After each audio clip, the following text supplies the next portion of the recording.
陆军花东防卫指挥部的复兴营区最近甲营区范围20多公顷的树仔拢撤掉。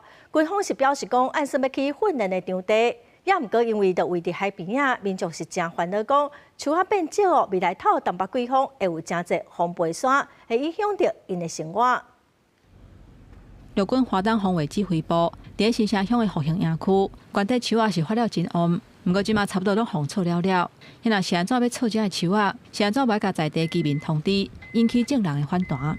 我这整片这样子看下去啊，不止100多棵啊，那是好几百棵啊。尤其是这个相思树啊，在我们这个防风里面是一个非常重要的一个树种啊。花东防卫指挥部解说，撤树仔是为着要起训练场地，包括学生化、体适能训练场、甲战车驾驶等6个训练场。第一国防新型的战术训练是真重要，希望大家会当体谅。破坏原我的面貌，这是必然的，因为这是一个过程。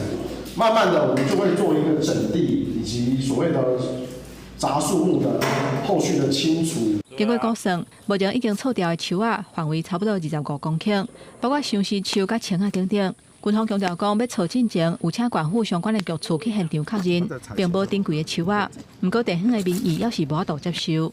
珍贵树种是说一定不能砍伐，但不代表你没有珍贵树种，你就可以大面积的来做砍伐的动作了。我们要求花防部来做这个林木的补植栽。